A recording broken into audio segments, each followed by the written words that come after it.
Israel गजा के बेगुनाह लोगों को मारने में सफल तो हो रहा है, लेकिन उसकी वजह से वह अमेरिका, जो पिछले 100 सालों से सुपर पावर बना बैठा था, उसका जहाज डूबने की कगार पर आ पहुंचा है। सिर्फ इतना ही नहीं, वह देश जो कभी अमेरिका के सबसे बड़े सहयोगी हुआ करते थे, एक एक करके उसका साथ छोड़ रहे हैं और एक नए सुपर पावर ग्रुप की तरफ जुड़ते जा रहे हैं। जी हां दोस्तों, यह बात हम सिर्फ हवा में नहीं कर रहे हैं, बल्कि सिलसिलेवार तरीके से विद एविडेंस और फैक्ट्स के आधार पर आपको पूरा मैटर समझाएंगे। इस वक्त कुल 3 देश अगले सुपर पावर बनने की रेस में सबसे आगे हैं और हाल ही में विश्व के नए सुपर पावर को लेकर जो लिस्ट जारी हुई है, उन्हीं में से होगा अगले 100 सालों तक के लिए विश्व का अगला सुपर पावर देश, यानी आम लफ्जों में कहे तो संसार का अघोषित बादशाह। इसलिए दोस्तों, हमारी इस वीडियो को अंत तक गौर से देखें, क्योंकि जिन 3 देशों को लेकर यह रिपोर्ट सामने आई है, इनमें से एक देश इस्लामिक देश भी है। तो दोस्तों, इस पूरे मसले को समझने के लिए हमें इस बात की तह तक जाना होगा कि आखिर अमेरिका के डूबने की शुरुआत कैसे और कब हुई थी। साल 2021 की शुरुआत में यह खबर आती है कि अमेरिका बहुत जल्द ही अफगानिस्तान से अपनी सेना को वापस बुलाने जा रहा है। इसका सीधा सा मतलब यह था कि अरबों डॉलर्स को खर्च करने के बाद भी वह अफगानिस्तान में अपना मकसद हासिल करने में सफल नहीं हुआ। जिस तालिबान को खत्म करने के इरादे के साथ उसने करीब 20 साल पहले 7 अक्टूबर सन 2001 को अफगानिस्तान में अपनी फौज उतारी थी, वही तालिबान उस पर भारी पड़ गया और अरबों डॉलर्स को खर्च करने के बाद भी उसे 2021 में अफगानिस्तान से चोरी चुपके भागना पड़ा।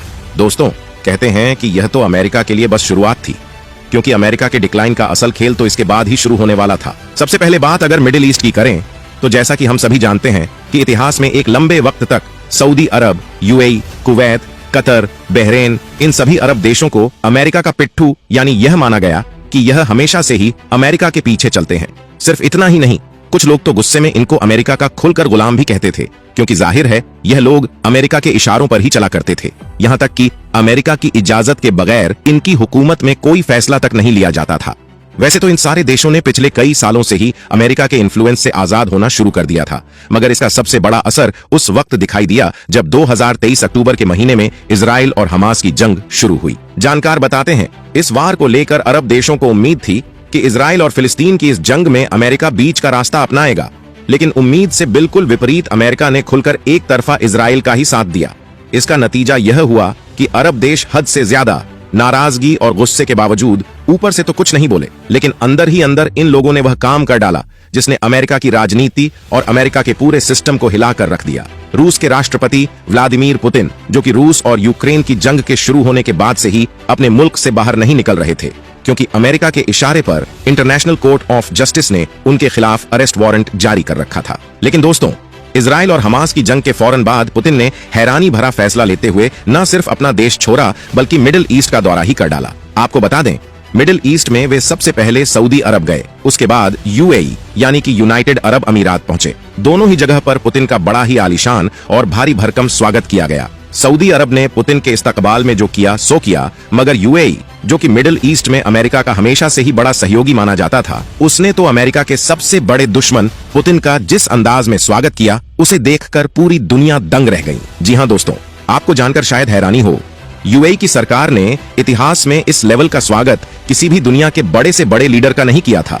जिस लेवल की इज्जत से पुतिन को नवाजा गया, इन लोगों ने तो यूएई के आसमानों को भी पुतिन के स्वागत के लिए रशिया के झंडों से रंग डाला था। और दोस्तों, यह सब कुछ दिसंबर के महीने में उस वक्त हो रहा था कि जब ऑलरेडी मिडिल ईस्ट में इजराइल और हमास के बीच जंग छिड़ चुकी थी। दोस्तों, मिडिल ईस्ट के इन बड़े देशों में, जो कि कभी अमेरिका के कठपुतली देश माने जाते थे, उनमें पुतिन के अलावा चीन के राष्ट्रपति का भी दौरा हुआ। लेकिन अमेरिका के लिए स्थिति तब बिगड़ी जब चीन ने मिडिल ईस्ट के 2 सबसे कट्टर दुश्मन यानी कि सऊदी अरब और ईरान की ही दोस्ती करार डाली, जबकि यह दोनों तो आपस में ऐसे दुश्मन माने जाते थे जिनकी दोस्ती होना लगभग नामुमकिन समझी जाती थी। और इन्हीं दोनों की दुश्मनी का फायदा उठाकर सऊदी को ईरान का डर दिखाकर अमेरिका कई सालों से अपने ही साथ रहा था। कुल मिलाकर कहें तो मिडिल ईस्ट में अमेरिका के यह पहला बड़ा झटका था। दूसरा बड़ा झटका अमेरिका को इराक में लगा, जहां पर अमेरिका की सेना पिछली कई सालों से डेरा जमा कर बैठी हुई है। और दोस्तों, इसकी वजह भी इजराइल और फलस्तीन के बीच चल रही जंग रही, क्योंकि अमेरिका के दोहरे रवैये की वजह से इराक ने उसे साफ चेतावनी दे दी है कि कुछ ही दिनों के अंदर आप हमारे देश से अपनी सेना को बाहर निकाल लो, वरना हम उनके खिलाफ सख्त एक्शन लेंगे।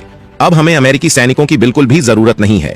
हमारी सेना ही इतनी स्ट्रॉन्ग है कि वह अपने देश की हिफाजत खुद कर सकते हैं, जिससे अमेरिका को बहुत बड़ा झटका लगा है। दोस्तों, पिछले कई सालों से यह देखा गया है कि ईरान का वर्चस्व भी मिडिल ईस्ट के कई देशों में फैला है।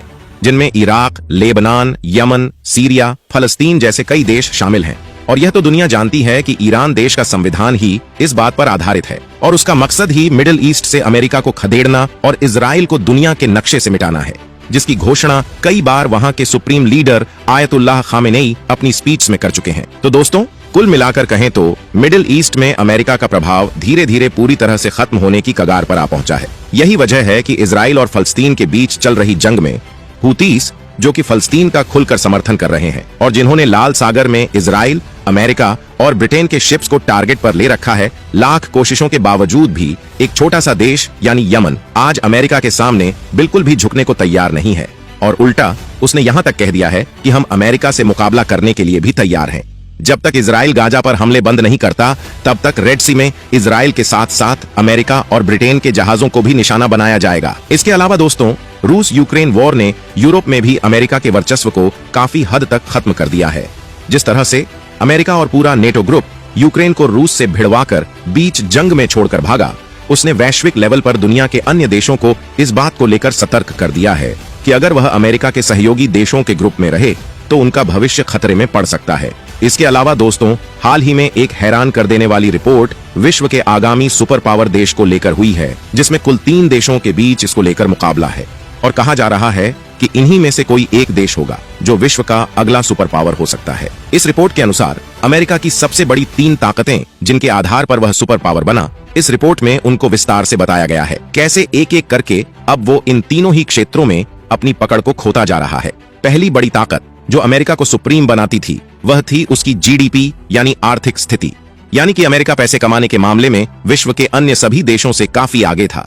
दूसरी बड़ी ताकत थी उसकी डिफेंस ताकत, जो अब धीरे धीरे खात्मे की कगार पर आ पहुंची है। दोस्तों, आपको जानकर शायद हैरानी हो, हाल ही में बीबीसी ने अमेरिकी आर्मी को लेकर यह खुलासा किया था, बाकायदा एक न्यूज पब्लिश की थी कि अमेरिका के युवा अमेरिकी सेना में भर्ती नहीं होना चाहते और अमेरिकन आर्मी अपने सबसे कमजोर दौर से गुजर रही है। अमेरिका की तीसरी बड़ी ताकत थी मिडिल ईस्ट में उसकी पकड़ और यहां से कच्चे तेल की लूट। जी हां दोस्तों, पिछले कई दशकों से अमेरिका ने मिडिल ईस्ट में अनरेस्ट फैलवाकर और वहां के हुक्मरानों को अपने कब्जे में लेकर यहां से कच्चे तेल की खूब लूट की। लेकिन अब मिडिल ईस्ट में स्थिति बदल चुकी है, क्योंकि ईरान मिडिल ईस्ट की एक ऐसी ताकत के तौर पर उभरा है जो सीधा सीधा अमेरिका को चुनौती देने में सक्षम है, जिसने मिडिल ईस्ट में हमास, हिजबुल्लाह, हूती जैसे कई बड़े प्रॉक्सी ग्रुप को बनाकर या फिर उनको समर्थन देकर ऐसी फौज तैयार कर दी है जिनका सामना करना इजराइल और अमेरिका दोनों के लिए मुश्किल साबित हो रहा है। मिडिल ईस्ट में ईरान की बढ़ती ताकत की वजह से अरब जगत का रुझान भी अमेरिका की तरफ से हटा है। तो दोस्तों, कुल मिलाकर कहें तो अमेरिका ने अपनी उन तीनों ही बड़ी ताकतों को गवा दिया है जिनके बलबूते पर वह सुपर पावर बना था। आर्थिक ताकत के मामले में चाइना यूएस से आगे निकलता जा रहा है। डिफेंस क्षमता के मामले में अमेरिका, ब्रिटेन और फ्रांस का जो ग्रुप है उस पर रूस, चाइना और ईरान का ग्रुप भारी पड़ता जा रहा है। इसके अलावा मध्य एशिया में उसकी पकड़ कमजोर हो रही है, तो वहीं ईरान की पकड़ मजबूत होती जा रही है। कुल मिलाकर यह कहा जा रहा है कि इजराइल वर्सेस फिलिस्तीन के बीच चल रही जंग और उस जंग का रिजल्ट काफी हद तक यह तय करेगा कि आने वाले फ्यूचर में दुनिया का सुपर पावर कौन सा देश होगा। मगर जिन 3 देशों के बारे में कहा जा रहा है कि वह आने वाले भविष्य में सुपर पावर बन सकते हैं, उनमें रूस, चीन और मिडिल ईस्ट की उभरती हुई ताकत ईरान का नाम सबसे आगे है।